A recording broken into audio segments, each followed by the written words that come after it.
여러분 안녕하십니까? 추석 연휴에 보내드리는 뉴스타트 3부 시작합니다. 종일 비가 오는 궂은 날씨 속에 공연 묘지에는 성묘객들의 발길이 이어졌습니다. 전국 버스터미널과 기차역에서는 이른 귀경 행렬도 시작이 됐습니다. 이상곤 기자입니다. 비가 부슬부슬 내리는 추모공원에 우산을 쓴 성묘객들의 발길이 이어집니다. 조상의 묘소에 정성스럽게 준비한 음식을 차리고 절을 올리며 가족의 건강과 행복을 기원해 봅니다. 고3 되는 애가 하나 막내가 있어가지고 공부 좀 잘 하게 해주고, 올해 이제 어머님이 좀 아프세요. 그래서 어머님 건강도 좀 봐줬으면 해서 그 술잔 한 잔 올리게 됐습니다. 그동안 자라난 잡초를 뽑아내고 묘에 이상이 없는지도 꼼꼼히 살핍니다. 새 식구와 함께한 성묘에 웃음꽃이 가득합니다.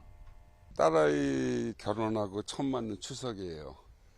그래서 사이도 인사도 시킬게요. 어머니 아버지한테. 그래서 마음에 들어 하시지 않을지는 모르겠는데 하여튼 뭐 좋아하시겠죠. 전국 버스터미널과 기차역에는 귀경행렬이 시작됐습니다.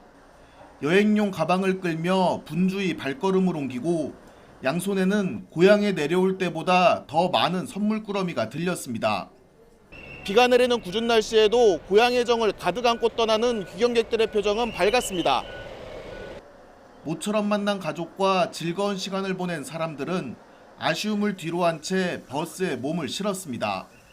고민 같은 거를 또 가족 만나서 가족들한테 얘기하면서 제 마음도 조금 많이 편해지고 에너지도 많이 얻고 가는 것 같아서 되게 좀 몸과 마음이 좀 편해진 그런 연휴였던 것 같습니다. 한글날까지 이어지는 긴 연휴 덕에 추석 당일 고향을 찾거나 여행을 떠나는 사람들도 눈에 띄었습니다. 운 좋게 추석 전날에 전역하게 되었는데 연휴가 이번에 많이 긴 만큼 친척들도 뵙고 여행도 갈 수 있고 동시에 즐길 수 있어서 또 좋은 것 같습니다. 오랜만에 만난 가족과의 헤어짐은 아쉬웠지만 조상의 음덕을 기리며 함께한 시간은 소중한 추억으로 남았습니다. YTN 이상곤입니다. 이번 추석 연휴는 길지만 날씨가 내내 좋지 않습니다. 앞으로 연휴 후반까지 궂은 날씨와 풍랑이 지속할 것으로 보여 귀경길에도 날씨로 인한 불편이 우려됩니다. 또 북상중인 22호 태풍 한롱은 강하게 발달하겠지만 일본 남쪽 해상으로 방향을 틀어 우리나라에는 직접적인 영향이 없겠습니다. 정혜웅 기자의 보도입니다. 추석을 맞은 남산 한옥마을. 흐리고 비가 내리는 궂은 날씨지만 마을 곳곳에 한가위 분위기가 가득합니다. 한옥마을을 찾은 가족 단위 시민들은 모처럼 전통놀이를 즐기며 추석을 즐깁니다. 다만 성묘객들의 귀경 행렬까지 더해진 고속도로는 가을비치고 많은 비가 내리며 빗길 불편이 이어졌습니다. 기상청은 강원 영동 등 일부 지역으로는 하루 더 가을비치고 많은 양의 비가 예상된다며 주의를 당부했습니다. 전국 대부분 지역 곳에 따라 가끔 비가 내리겠으나 특히 강원 산지는 동풍 영향으로 만들어진 낮은 구름 위로 서쪽에서 유입되는 높은 구름이 더해지면서 시간당 20mm 안팎의 강한 비가 내리는 곳이 있겠습니다. 궂은 날씨는 연휴 후반에도 계속되겠습니다. 흐린 가운데 연휴 막바지엔 강원 영동을 중심으로 비가 지속하겠고 주말에는 수도권과 영서지방에도 비가 예상됩니다. 해상도 동해와 일부 남해상을 중심으로 풍랑이 거세지고 해안가에서는 너울성 파도로 인해 침수와 안전사고 위험이 커질 전망입니다. 남해상에서 북상 중인 22호 태풍 한롱은 점차 발달해 강한 세력을 유지하겠지만 이번 주 후반 방향을 틀어 일본 도쿄 남쪽 해상을 향하겠습니다. 기상청은 우리나라는 태풍의 직접 영향권에 들지 않겠지만 당분간 주변 기압계가 불안정해지며 날씨 변화가 커질 수 있다며 지속적인 주의를 당부했습니다. YTN 정혜윤입니다. 이재명 대통령이 어제 추석을 맞아 고향인 경북 안동을 찾아 선진 묘소에 성묘했습니다. 이 대통령은 성묘를 마친 뒤 개인 SNS에 모두의 대통령이 되겠다는 다짐도 다시 한번 마음에 새겼다고 적었습니다. 또 오늘만큼은 우리 국민 모두 풍성하고 행복 넘치는 날이 되시면 좋겠다고 말했습니다. 대통령실은 이 대통령이 성묘길에 만난 고향 마을 주민들과 반갑게 인사를 나누고 추석 덕담을 전하기도 했다고 밝혔습니다.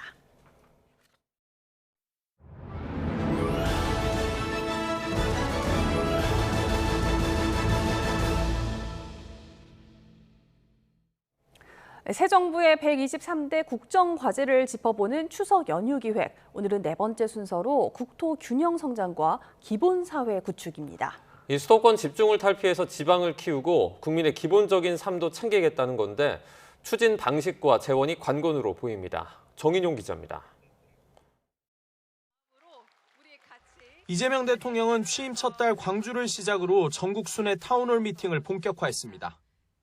대전과 부산, 강원까지 한 달에 한 번꼴로 지방에서 주민들과 지역 발전 해법을 모색하며 국가 균형 발전의 중요성을 강조했습니다.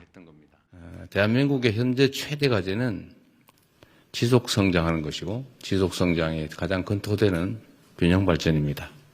국가 균형 발전이 선택이 아니라 이제 운명이 됐다. 이재명 정부의 구상은 수도권 1극 체제를 탈피해 5개 초광역권과 3개 특별자치도를 키우는 이른바 5극 3특으로 국가를 재편하겠다는 겁니다. 당장 가시적으로 진척이 있는 건 공공기관 2차 이전입니다. 연말까지 해양수산부를 부산으로 옮기겠다는 목표가 속도를 내면서 약속 이행을 앞두고 있습니다. 임기 내 대통령 제2집무실과 국회의사당 세종 건립도 목표인데 주요 기관들이 지방에 적재적소로만 이전된다면 적잖은 활력을 불어넣을 수 있을 거란 분석입니다.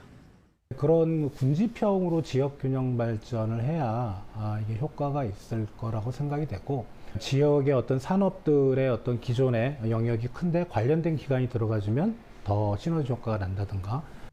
지방재정 확충으로 지역 경제를 활성화하는 것도 균형 성장 전략인데 지역 화폐 예산 확대나 민생회복 소비 쿠폰 추가 지원도 같은 맥락입니다. 새 정부의 또 다른 국정과제 가운데 하나는 기본이 튼튼한 사회입니다. 기초생활보장 생계급여가 늘었고 아동수당도 지급 대상과 금액 모두 확대됐습니다. 청년의 목돈 마련을 돕는 청년 미래 적금이나 인구 감소 지역에 매달 15만 원을 지급하는 농어촌 기본소득 시범 사업도 내년에 닻을 올립니다. 다만 한 번 도입되면 다시 되돌리기 어려운 현금성 지원이 잇따르고 있다는 점은 우려스러운 대목입니다. 양국 경제가 저성장되고 인구 감소하고 세입이 줄어들 것으로 가정하고 있는 국면에서 현금성 지원의 형태로 세출을 지속적으로 늘리는 것은 재정 건전성을 크게 위협한다. 전체 123개의 세부 국정과제 가운데 균형 성장과 기본사회 구축은 거의 절반에 달할 만큼 새 정부가 역점을 두고 있는 분야입니다. 제한된 임기 내에 균형 성장의 토대를 닦고 국민 기본적 삶을 책임지는 사회를 구현하기 위해선 막대한 재원과 지속적 추진 동력 확보가 관건이 될 전망입니다. YTN 정인용입니다. 경주 에이펙 정상회의에는 각국 정상을 비롯해 경제인 등 많은 사람이 모이는 만큼 교통대책이 중요한데요. 정부와 지자체는 입국부터 경주 도착까지 그리고 경주 안에서 호텔과 회의장을 오가는 데 불편이 없도록 특별 교통대책을 마련하고 있습니다. 홍성기 기자가 취재했습니다. 에이펙 정상회의에 참석하는 외국 손님들이 가장 많이 이용할 것으로 예상되는 관문은 인천국제공항입니다. 정부는 인천공항에서 경주로 이동하는 데 불편이 없도록 KTX 27,000석을 에이펙 참석자 전용으로 확보했습니다. 각국 정상들과 글로벌 기업 CEO들이 이용하는 전용기는 김해국제공항에 내립니다. 이를 위해 정상회의 주간에는 김해공항 제2출국장을 에이펙 전용으로 운영하고 만약에 대비해 국제공항이 아닌 포항공항에도 출입국 시스템을 갖췄습니다. 경주 인근까지 비행기나 KTX로 이동한 사람들을 수송할 육로 수송 계획도 준비를 마쳤습니다. 김해공항에서 회의장이 있는 경주 보문단지까지 거점별로 27개 노선에 셔틀버스 300여 대가 투입됩니다. 경주 시내 안에서는 호텔과 회의장, 주요 관광지 등을 연결하는 셔틀버스가 그물망처럼 운영됩니다. 안내에서는 회의장과 숙소, 그다음에 주요 관광 거점, 식당을 연결하는 셔틀버스를 30분 단위로 운영을 해서 신속하고 쾌적하고 안전하게 이동하실 수 있도록 지방 차원에서 만전의 준비를 하고 있습니다. 각국 정상이나 주요 기업인들의 이동에 대해서는 의전 차량 행렬을 운영하고 경찰 사이드카도 투입하기로 했습니다. 정부는 이 같은 에이펙 특별 교통대책을 실행하더라도 주민 불편은 최소화한다는 방침입니다. 각 지자체를 중심으로 해서 국민 여러분의 일상에 불편이 없도록 적극 소통하고 협조를 구해 주실 것을 부탁드립니다. 에이펙 정상회의 기간 동안 경주 시내에서는 자율참여형 2부제가 실시됩니다. 경상북도는 에이펙 정상회의 기간 동안 외국인 관광객을 위해 교통카드와 관광지 입장권을 연계해 최대 90%가 넘는 할인 혜택을 제공하는 경북 투어 패스도 출시하기로 했습니다. YTN 홍성기입니다. 지금 여의도 정치권은 충청 전성시대라고 불릴 만큼 핵심 보직에 충청도 출신 인물들이 대거 포진해 있습니다. 이들이 중앙 정치에서 약진하고 있는 배경과 앞으로의 과제 등을 정리했습니다. 윤흥성 기자입니다. 평당원들의 압도적 지지에 힘입어 지난 8월 160석이 넘는 거대 여당 수장에 오른 더불어민주당 정청래 대표. 공개적으로 여러 차례 자신이 충청 출신임을 강조해왔습니다. 충남 금산군에서 제가 10남대 중에 10번째 막내로 태어났습니다. 충청이 낳고 대전이 키운 정치인이 저 정청래입니다. 민주당의 살림꾼으로 당 운영을 총괄하는 조승래 사무총장도 충남 논산 출생으로 초등학교부터 대학교까지 대전에서 나왔습니다. 당의 입 박수현 수석대변인과 지도부인 황명선 최고위원 역시 각각 충남 공주와 논산에서 나고 자랐고 강훈식 대통령 비서실장은 충남 아산이 고향입니다. 정부 여당뿐 아니라 제1야당 국민의힘의 사령탑을 맡은 장동혁 대표도 충남 보령 태생인데 자신이 정청래 대표와 비교해 진정한 충청인이라고 강조하기도 했습니다. 정치를 대전에서 시작했고 지금은 보령 서천 제 고향을 기반으로 정치를 하고 있습니다. 정청래 대표에 비해서 진정한 충청인이라고 저는 자부할 수 있습니다.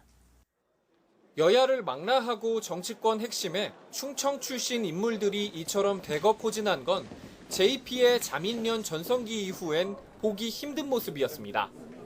충청권 정치인들의 약진 배경은 우선 세종시 등 충청 지역에 인구가 꾸준히 유입되면서 국회 지역구 의석수가 늘어났다는 점이 꼽힙니다.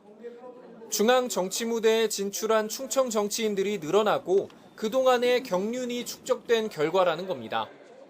여기에다 진보 정권이 들어섰지만 기존 강세 지역인 호남권보다는 지역 색채가 옅은 충청권 인사들을 중용하는 분위기도 영향을 줬습니다. 수는 늘었지만 충청권 홀대론을 씻어낼 수 있을 만큼 역할을 할 수 있을지는 미지수입니다.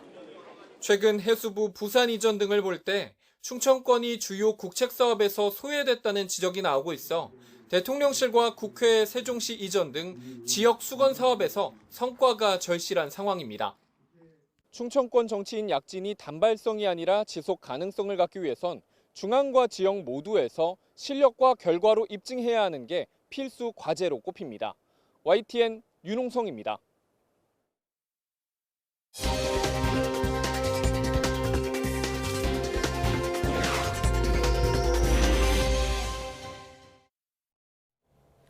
우리 국민의 마약 범죄가 국내뿐 아니라 해외에서도 빈번하게 적발되고 있는 것으로 나타났습니다.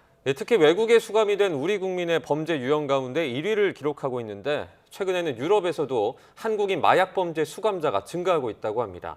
임성재 기자가 취재했습니다.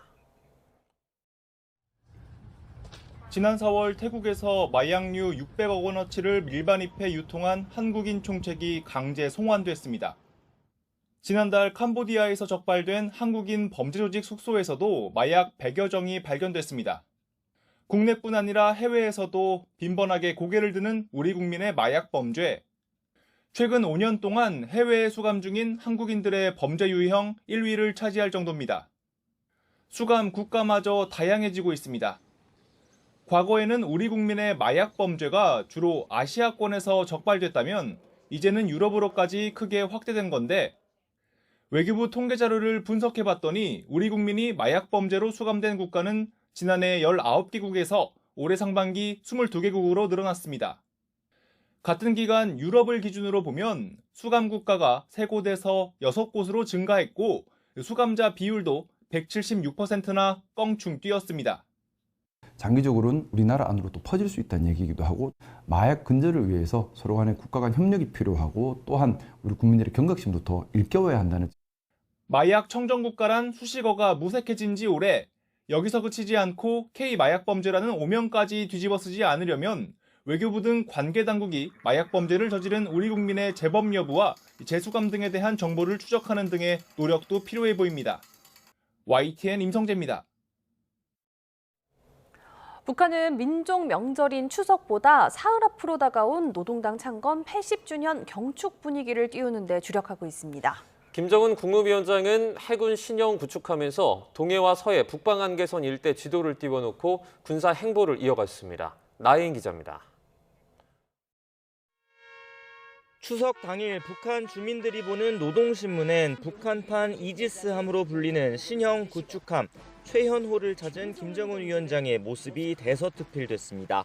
오는 10일 노동당 창건 80주년을 앞두고 마련된 무장 장비 전시회 참관 일정을 이틀 연속 보도한 겁니다. 김 위원장은 광활한 대양에서 적의 도발을 억제하고 응징할 수 있도록 해군력을 확대하라고 지시했습니다. 당 창군 요든들을 맞는 역사적인 해에 저국의 바다 위에 거연히 떠오른 초강력의 군함은 주체적 무장력의 강화 발전에 뚜렷한 증시이며 북한은 김 위원장과 함께 동해와 서해 북방 한계선 일대 지도를 띄워놓은 함정 내부 사진도 공개했습니다. 극초음속 탄도미사일을 앞세워 한국 영토가 안전하겠느냐고 위협한 첫날 연설에 이어 남쪽을 향한 적대 기조를 숨기지 않은 겁니다. 국가 방위력의 무진막강한 자산들은 정치 없이 더 가속적으로 진화할 것이며 북한 매체들은 이 밖에도 추석 명절보단 당 창건 행사 소식을 알리는 데 주력했습니다. 대규모 열병식과 함께 열릴 경축 행사 참가자들이 평양에 집결했고 각종 사전 문화 행사가 개막했다고 전했습니다. 팔레스타인과 나이지리아, 라오스 국가 수반들이 꽃바구니를 보내왔고 베트남 공산당 서기장이 18년 만에 방북해 경축 행사에 참석한다고 알렸습니다. 북한에서도 추석은 민족 명절이지만 우리와 달리 당일 하루만 쉬고 그보단 당 창건일이나 9월 9일 정권 수립일 같은 사회주의 명절을 성대히 기립니다. YTN 나힌입니다. 북한이 남북 관계를 적대적 두 국가로 규정한 가운데 우리 국민 절반 이상은 북한도 하나의 국가라고 생각한다는 조사 결과가 나왔습니다. 서울대 통일평화연구원이 한국갤럽에 의뢰해서 지난 7월 21일부터 8월 17일까지 전국 19세 이상 1,200명을 대상으로 통일 의식을 조사한 결과 북한도 하나의 국가라는 의견에 찬성한다는 응답은 54.5%에 달했습니다. 이는 2년 전 49.9%보다 소폭 상승한 수치로 특히 통일을 가장 중요한 대북 정책 목표라고 생각하는 응답자 가운데서도 북한을 국가로 인정한 비율은 지난해 53% 수준에서 올해 65%로 12%포인트가량 늘었습니다.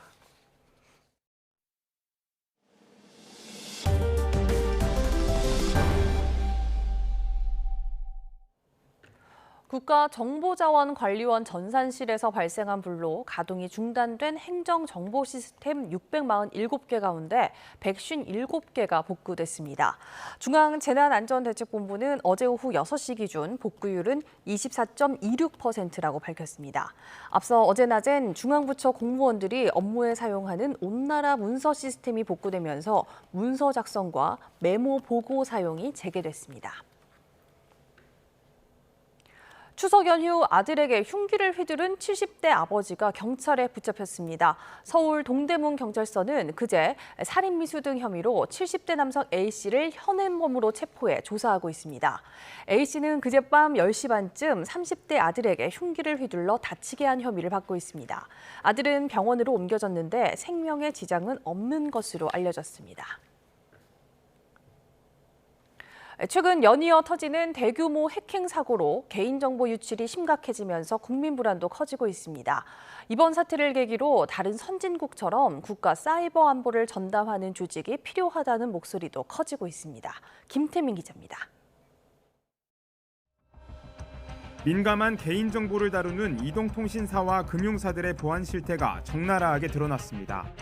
SK텔레콤에서는 2,300만 가입자 전원의 유심 정보가 유출됐고 KT에서는 불법 초소형 기지국을 활용한 무단 결제로 재산 피해까지 일어났습니다.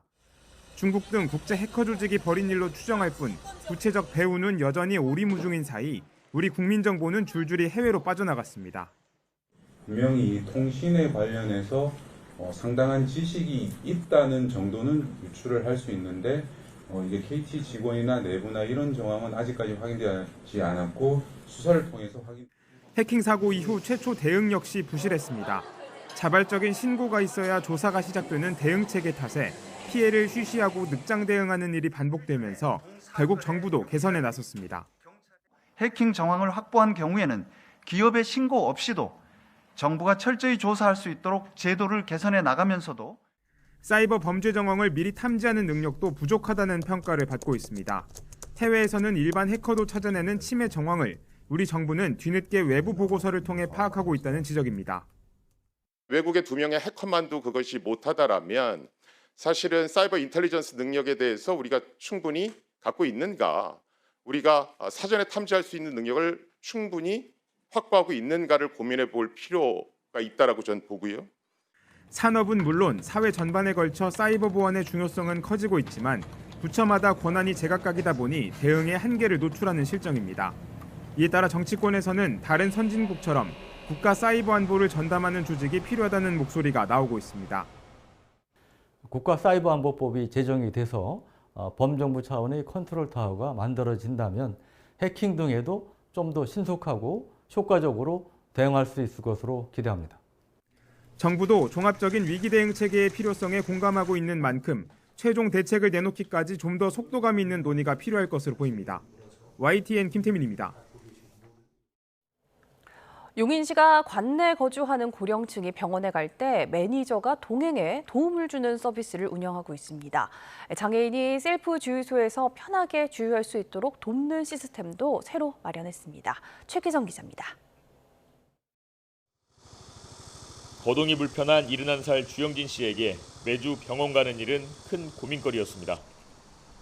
하지만 이제는 동행 매니저가 출발부터 병원 진료가 끝날 때까지 모든 일정을 함께합니다. 매니저는 가족에게 출발과 도착은 물론 의료진이 설명한 진료 내용과 주의사항, 투약 방법까지 자세히 전합니다. 혼자 다닐 적에 나이가 있고 그러니까 좀 어지러움증 같은 게 있을 적에 느낄 때가 있는데 동행하는 사람이 있으니까 마음의 안정도 되고 여러 면에서 좋은 것 같습니다. 용인 거주 70살 이상 시민은 사전 예약하면 누구나 이용할 수 있습니다. 이용 요금은 기본 2시간 동행에 10,000원이고 차량이 필요한 경우 추가로 10,000원을 내면 됩니다. 시내 셀프 주유소에도 변화가 생겼습니다. 지난 6월부터 장애인과 임신부 등을 위해 우선 배려 대상 주유 서비스가 도입됐습니다. 호출벨이 손에 닿지 않아 곤란한 경우가 많았는데 휴대전화로 QR코드만 찍으면 사무실 직원에게 도움을 받을 수 있게 됐습니다. 크락션을 울리면 괜히 그 반응도 없고 주변 사람들한테 그냥 눈총 받고 그러거든.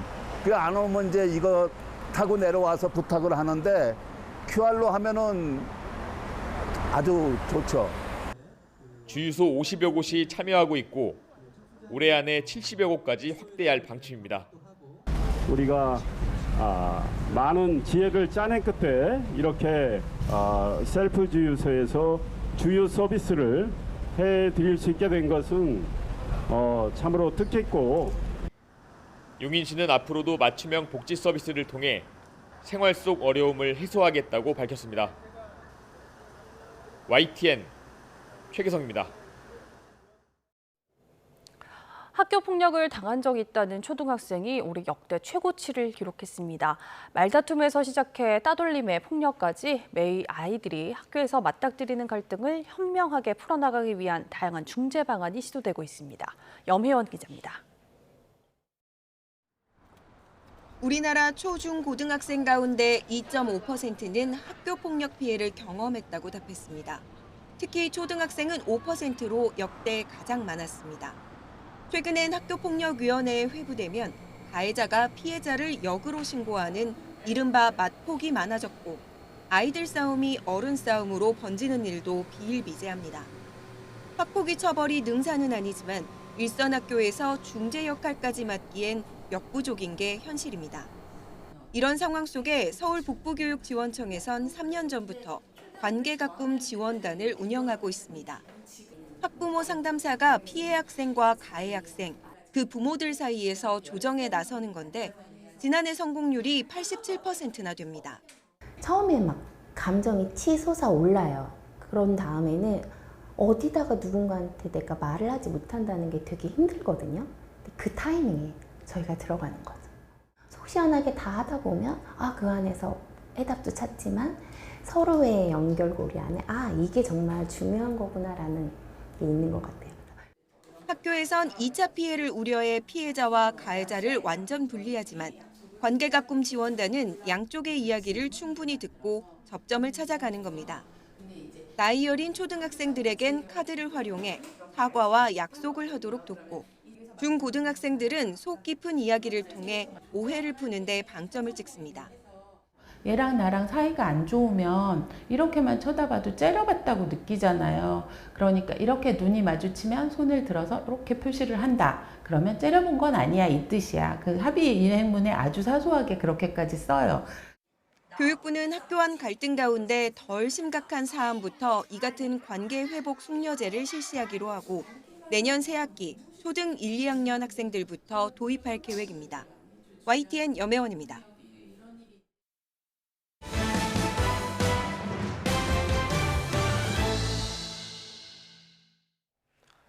미국에 급파됐던 김정관 산업통상자원부 장관이 귀국했습니다. 김 장관은 한국 외환 시장의 민감성에 대해 상당한 공감대가 이루어졌다면서 머지않아 양측이 다시 만날 것이라고 말했습니다. 보도에 이지은 기자입니다. 추석 연휴 기간 비공개로 방미길에 올랐던 김정관 산업장관. 귀국길에 취재진과 만나 극비리에 방문한 건 아니었다고 말문을 열었습니다. 그러니까 연휴고 해서 마침 시간이 돼서 갔다 온 거고 극비리에 방문한 건 아닙니다. 미국 뉴욕에서 러트닉 미 상무부 장관과 관세 협상 후속 협의를 진행한 김 장관은 이견을 좁혀가고 있다고 말했습니다. 외환시장에 대한 상황에 대해서 서로 이견을 좁혀가고 있는 중이었다고 말씀드릴 수 있을 것 같고요.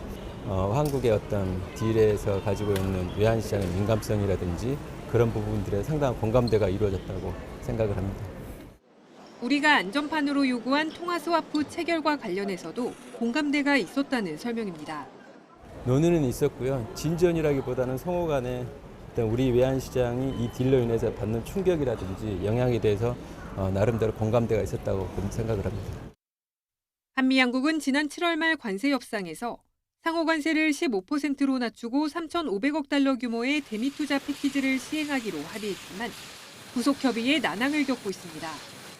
김 장관은 이번 만남에서 대미 투자 패키지 구성과 투자처 선정 관련 논의는 없었다고 밝혔습니다. 후속 협의를 위한 추가 만남도 이뤄질 전망입니다. 어느 정도 좀 공감대가 있었기 때문에 아마 멀지 않은 시간 내에 다시 또 만날 거라고 예상을 합니다.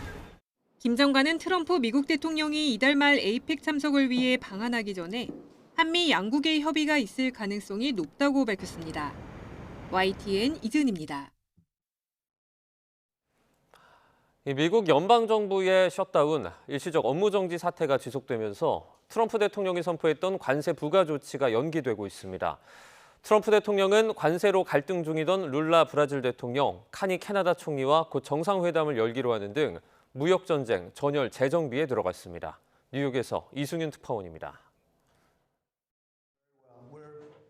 트럼프 대통령이 10월부터 시작될 것이라고 발표했던 중대형 트럭에 대한 25% 관세 부과를 11월로 연기했습니다.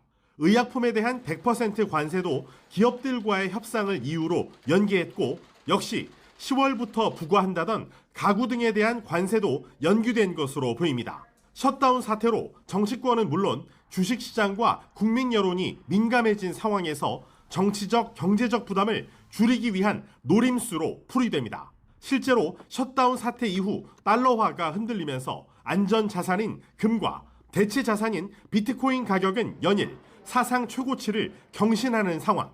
트럼프 대통령은 관세로 갈등 중이던 브라질 룰라 대통령과 전화 통화를 해 조만간 만나기로 했고 캐나다 카니 총리와도 곧 정상회담을 진행합니다. Muito positiva, como o presidente Trump reiterou, boa química, conversa proveitosa. 일단 셧다운 사태 속에 근거리에 미주 국가들을 상대로 무역 전쟁에 전열 재정비에 들어간 것으로 풀이됩니다. 셧다운 해법에 대해선 백악관은 민주당이 내건 공공의료보험 정책 복원 등이 불법 이민자를 돕기 위한 것이라며 수용할 수 없다고 밝혔습니다. 또 셧다운에 따른 공무원 해고가 시작되지 않았지만 해고 대상을 계속 협의 중이라며 압박을 강화했습니다. 셧다운이 계속되면 다음 주부터는 미군 인력 130만 명에 대한 급여 지급이 중단돼 미국 정부의 기능 마비가 심해질 전망입니다. 뉴욕에서 YTN 이승윤입니다. 가상화폐 대장주 비트코인이 미국 연방정부의 일시적인 업무 정지, 셧다운 사태 여파로 연일 사상 최고치를 경신하며 12만 6천 달러 선을 넘었습니다. 미국 가상화폐 거래소인 코인베이스에서 미국 동부 시간 오후 2시 55분 기준 비트코인은 24시간 전보다 2.67% 오른 12만 6,279달러에 거래됐습니다. 전날 12만 5천 달러 선을 터치하며 종전 최고가를 돌파한 뒤에 증시 거래가 시작되며 오름세에 더 탄력이 붙은 모양새입니다. 깊은 바닷물이나 강물의 온도와 대기 온도 차이를 이용하는 수열 에너지가 새로운 친환경 에너지로 떠오르고 있습니다. 발전소를 짓지 않고도 에너지를 만들어내는 셈인데다 아리백 달성에도 도움이 된다는 분석입니다. 김주영 기자입니다. 지상 55층으로 서울의 대표적 대형 건물 가운데 하나인 무역센터 지하에는 새로운 시설이 가동을 앞두고 있습니다. 수열 에너지를 이용해 무역센터와 코엑스몰, 전시장 내부 냉난방을 하는 설비입니다. 무역센터의 각 건물로 그 냉각수가 퍼지게 됩니다. 인근 대형 상수관에 흐르는 물을 끌어오는 것인데 여름에는 물 온도가 대기보다 차갑고 겨울에는 대기보다 따뜻한 점을 이용해 순환을 만들어내는 겁니다. 에너지를 이동시키는 것인 만큼 이 과정에서는 탄소 배출이 없고 냉각탑을 쓰는 방식보다 에너지 사용량은 30%가량 줄어들게 됩니다. 에너지 사용료도 절감될 뿐더러 그리고 탄소 배출량도 감소가 될 것으로 내다보고 있어서 전체적으로 봤을 때 연간 10억 원 정도 감소를 예상하고 있습니다. 수열 에너지는 현재 대형 건물뿐만 아니라 대규모 공단, 인공지능을 위한 데이터 센터 시설에도 도입이 준비되고 있습니다. 소양강댐 심층수를 이용해 2027년까지 데이터 산업단지에 에너지를 공급하겠다는 사업이 대표적입니다. 시원한 특성을 수열 에너지로 활용하여서 데이터 센터 서버에 냉각 열의 공급을 해준다고 하면 기존 냉각 방식보다 획기적으로 에너지를 절감할 수 있는 그런 좋은 시스템이 되겠습니다. 전국적으로 보면 수열 에너지로 만드는 에너지는 2023년 기준 480메가와트로 화력발전소 1기 수준에 불과합니다. 하지만 정부는 친환경 에너지를 늘린다는 기조 아래 2030년까지 원전 1기 발전량에 맞먹는 1기가와트까지 확대한다는 방침입니다. 기업이 쓰는 에너지 가운데 친환경 발전량을 따지는 RE100 차원으로 봐도 전체 사용량을 줄여주는 만큼 필요한 친환경 발전량이 줄어드는 셈이어서 달성에 효과적입니다. 100이라는 에너지를 쓰고 있는데 그거를 태양광 풍력만 갖고 100을 커버할 수는 없기 때문에 사용하는 에너지량을 줄여야 그거 갖고 커버가 되는 거거든요. 제로 에너지 빌딩처럼. 전문가들은 수열 에너지의 장점을 적극 활용하기 위해 현재 해수와 하천수만 사용할 수 있는 버블 구청, 지하 유출수, 하수 처리수 등 다양한 수자원을 쓸 수 있도록 해야 한다고 강조합니다. YTN 김주영입니다. 금값 폭등으로 전 세계가 금을 캐내는데 열을 올리면서 지구촌이 금채굴에 필요한 수은에 그대로 노출되고 있습니다. 관련 노동자들은 치명적인 수은 중독에 시달리고 대규모 환경 파괴에도 잇따르고 있습니다. 권용희 기자의 보도입니다. 멕시코에서 가장 다양한 생물이 서식하는 시에라 고르다 지역에는 요즘 수은 붐이 일고 있습니다. 금값이 오르면서 불법 금광이 성행합니다. 수은은 광물이나 흙에서 금을 추출하기 위해 필요한데 가격이 오르면서 앞다투어 수은 채취에 나섭니다. Para yo sacar un kilo de mercurio, aproximadamente tengo que quemar una tonelada de piedras de los costales que estaban sacando los muchachos ahí. 이곳 수은은 아마존 전역에 유통돼 불법 금광 채굴 작업에 쓰입니다. 유독 물질인 수은을 이용한 채굴은 대부분 불법입니다. 아마존 불법 금 채굴업자들은 열대 우림을 파괴하고 강을 수은으로 오염시키는데 이 지역 주민들에게서 광범위한 수은 중독이 확인됐습니다.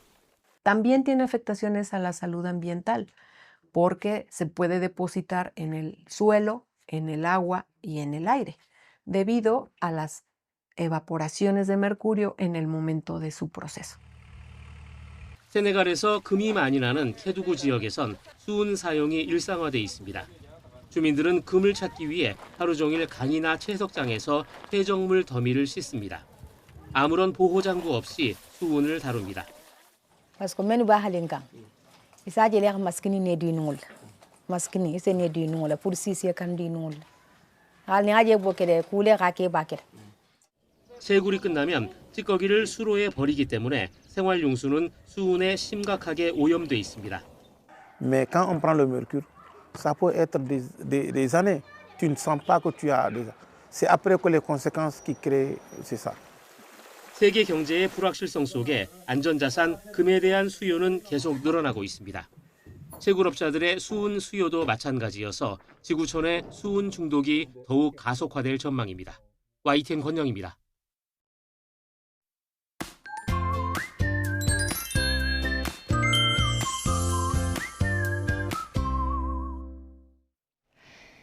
이번 추석 연휴는 아쉽게도 연일 날씨가 흐립니다. 지금도 대부분 지역에 약한 비가 이어지고 있는데요. 영동에는 다소 강한 비가 집중이 되면서 호우주의보가 내려졌었지만 조금 전 해제가 됐습니다. 비는 오늘 종일 내렸다 그치기를 반복하겠습니다. 앞으로 영동에는 최고 60mm, 그 밖에 내륙에는 5에서 40mm의 비가 더 내리겠는데요. 귀경길, 미끄러운 도로에 주의가 필요하겠습니다. 동해상으로는 바닷길 상황도 여전히 어렵습니다. 현재 풍랑주의보가 내려져 있고요. 동해안과 제주도 해안에는 너울도 밀려오겠습니다. 배편 이용하신다면 운항 정보 잘 확인해 주셔야겠습니다. 현재 기온 살펴보면 서울이 16.9도로 어제 같은 시각보다 3도가량 높게 출발하고 있고요. 전주가 21.6도, 대구는 20도 보이고 있습니다. 산발적인 비가 내리면서 한낮에도 기온은 지금보다 3도에서 4도가량 더 오르는 데 그치겠습니다. 서울이 20도, 광주와 부산은 26도 보이겠습니다. 날씨였습니다. 이상으로 뉴스타트 3부 마칩니다. 시청해주신 여러분 고맙습니다.